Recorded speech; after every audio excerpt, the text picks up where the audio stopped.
Guarding the experienced Carmelo Anthony. Melo had 31 points that night, went 12 out of 22 for the floor. Let's see if the Mavericks can get 2 for 1 here. Dominic Jones, hard drive, in the lane, shot, won't roll in. And that extra bounce on the iron prevented Elton Brand from getting to it.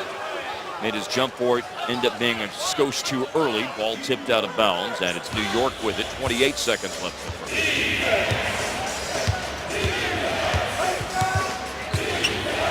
Dallas does not have a foul to give here at the end of the first. New York will have one to give at the end of the first.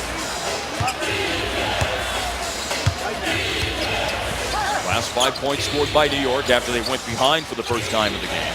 Now here is Novak off the dribble, has to shoot a fadeaway. That is not his shot. J.R. Smith nearly stole it. He punched it out of Elton Brand's hands, but it bounced on the end line. Amazing the difference in Novak off the dribble opposed to catching and shooting. 4.4 on the throw-in. Jones all the way up the floor. Runner, no. Missed to the buzzer. I can't believe the Knicks didn't foul there up top, too. Had a foul to give. They don't take it. And it ends up being a New York lead of 4 after 1. Dallas got off to a slow start tonight. Hugs between 2 championship teammates you saw a moment ago, Sean Marion and Jason Kidd. Mavericks fell behind by 10 in the first quarter. They rallied and took a 1-point lead, and now they trail by 4, 28-24. Here on Fox C Bucket Sharks in 1 quarter. The leading scorer amongst all players is Dallas's O.J. Mayo, who continues to sizzle from the floor. 4 out of 5 in the first quarter. Made 1 3, and then we saw some stuff going to the basket as well after he buried that first 3 for Dallas's first point. So clearly this guy's waking up in attack mode, Mark. Here you see him attacking on this play all the way to the basket. Doing everything right on the offensive end, mainly being aggressive. Gets a breather here to start the second. Dante Jones has gone in on the floor with Crowder, Dominic Jones, Vince Carter, and Elton Brand. That is a feed on the line, too, that Jones misses. Rick thinks he can get better, Mark, shooting the basketball. If he does, he's going to be around for a long time. Oh, we talked about that a little bit before the game tonight. Wallace with a 3 that's no good. And a Dallas rebound. I know that Dominique spent a lot of time this summer working specifically with Coach Carlisle on improving his jump shot. They wanted it to be better before the summer league. 3-point try, Jay Crowder, no. The player that Rick Carlisle noted tonight before the game that was a very poor jump shooter and then turned into a great knockdown jump shooter was Raja Bell. Yes. I mean, if Dominic Jones can become anything close to that, then what a career he could have for himself. Well, you can add Jason Kidd to one of those guys, Mark, because early in his career, he didn't shoot the ball particularly well. As Rashid does something, throws it up. Forced up a 3 with 2 seconds on the shot clock. In the corner, Dante Jones. No one has scored here in the second quarter, and no one does on that trip down the floor as Jones' shot was off the mark. Both teams are shooting 46% for the game as J.R. Smith is able to glide and get to the rim to lay it in. That's a tad too easy right there. Defense back, just not ready to defend. Smith, the second leading scorer for New York, averaging 16 points a game. Vince Carter will launch it for the perimeter, and he drills a 3-pointer. He just kind of looked off that shot, so he didn't have Rashid thinking he was going to pull up, and then boom, pulled up and dropped it. That's the third 3-pointer tonight for Dallas. Meanwhile, New York has 4 of them. 2 minutes into the second quarter, and New York on top 30-27. Knicks come to town with the best record in the NBA, 8-1. Their road record this year is 3-1. They had a big comeback last week in San Antonio. Carter steps into another 3 in a tie game. He's feeling it. Been a much better first half shooter this year than second half. The percentage breakdown, 47% in the first half for Carter, 30% in the second half as the turnover is forced here by Dallas. Let's see what Vince Carter has done, shooting the basketball from the outside. 1 and then 2 hit bullseye. Well, they're late, and when you're late, that's what you get. 3 shot in your face. Chris Kaman ready to go back in here for Dallas. Crowder who goes out. Elton Brand will slide over to the floor. Dominic Jones in the lane, throws the ball away. A possession to take the lead ends up being Dallas's 8th turnover. Down the lane, Smith. Inside, Tyson Chandler foul. Chandler will shoot 2 free throws at 72% at the line this season. I know Rick liked Dominique Jones, Mark, his game, his aggressiveness, but as a point guard, you're going to have to understand how to channel that aggressiveness. You can't always play at one speed. You have to learn how to slow down sometime, make simple plays opposed to the great play all the time. Well, sometimes your coaches talk about over-penetrating. It's really just talking about what you're talking about, Harp, the timing of it, and do you know what you're going to do once you get down there? That last trip is a great example of getting down there, getting pretty deep, and just not being sure what you're going to do with it. And Rick said before the game tonight, you know, they're working with him on that in terms of making sure that whenever you put it on the floor and go to the hoop, that it's not all just about tunnel vision and looking, you know, for your shot, to make sure you have the vision to see other people and other things and other opportunities. Part of the reason why I did bring up that number earlier of Jones having only played about 500 NBA minutes. He'll need 15 minutes to get tonight as Chandler with the rim-rocking flush. There's a lot to learn for Dominique Jones, for sure. You definitely have to like his aggressiveness. He leaves for Carter for another three that would have tied the game. As you saw New York get a second-chance basket a moment ago after Chandler missed the second free throw. They got it back and scored. They score again. Smith right to the basket. 5 in a row for New York. Timeout called by Dallas at the 9-minute mark remaining in the second quarter. And New York's lead back to 35-30 here on Fox Sports Southwest.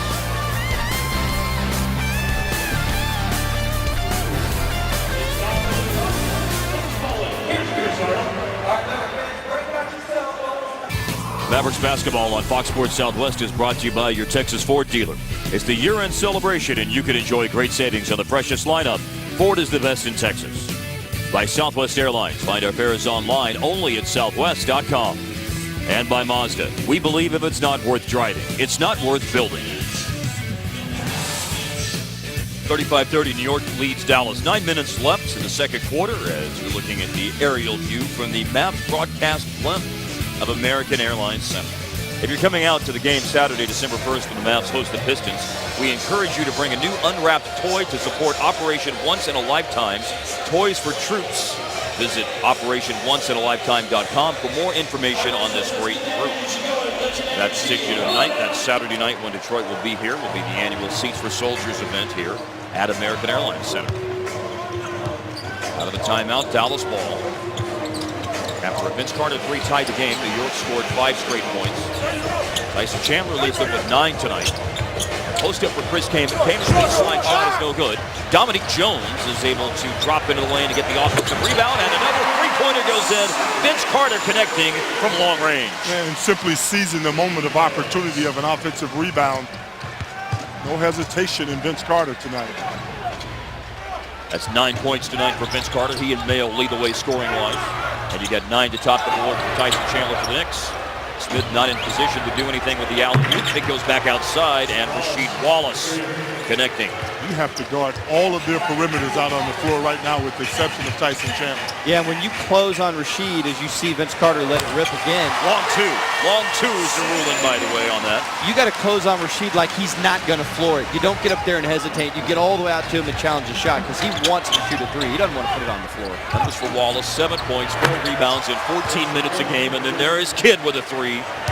Again, let me remind all that this year the Knicks are leading the league. They're averaging almost 11 made threes per game, and they've already sent 6 into the hoop here early on.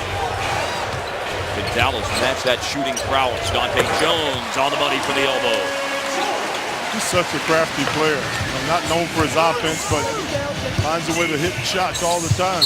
J.R. Smith, offensive foul. He weaved back into Dante Jones, who is the the Mavericks leader. The Mavericks leader in offensive fouls drawn. That's 6 this year for Jones. That he's taking Vince Carter's place from last year, Mark. Easy call for the officials. Dante Jones in pursuit forces JR to push off. And playing him strong, forcing him to go left. It's clear JR wanted to get back to the right. And that's how he drew that foul. Just under 7.5 minutes remaining in the first half. New York 41, Dallas 37. Aaron Collison is back in. Dominique Jones went out of the game. On the dribble, Vince Carter. Carter heaves it up. Wallace rebounds. Kidd's buried a couple of threes. He leads the Knicks up the floor. J.R. Smith rims it out. Smith has what some might call in the gym range.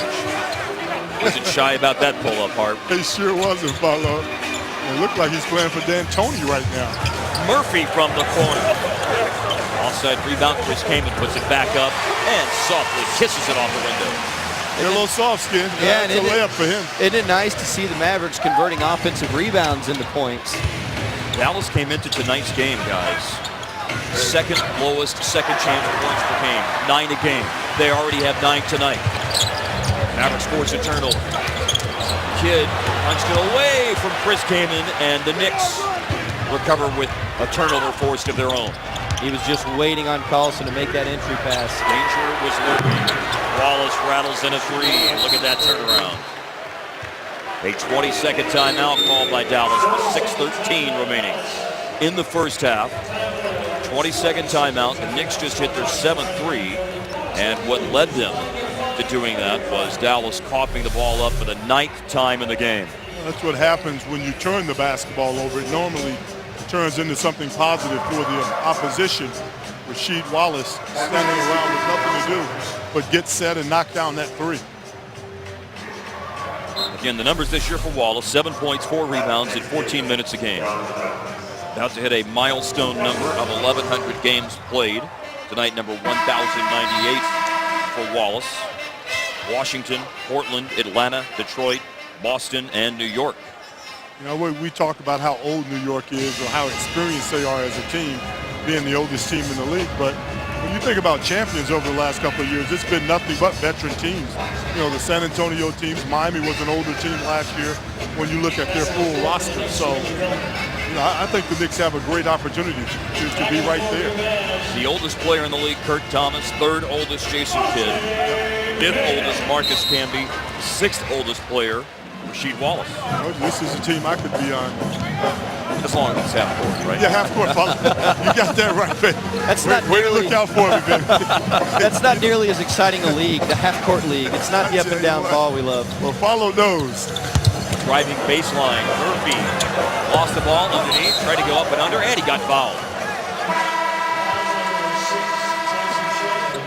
Tyson Chandler committing a foul. First foul on Chandler, and Dallas out of a timeout. Will get 2 free throws from Murphy. That's the first team foul on New York here in the second quarter. Now there's a full timeout with 5:56 remaining in the second. You're on Fox Sports Southwest.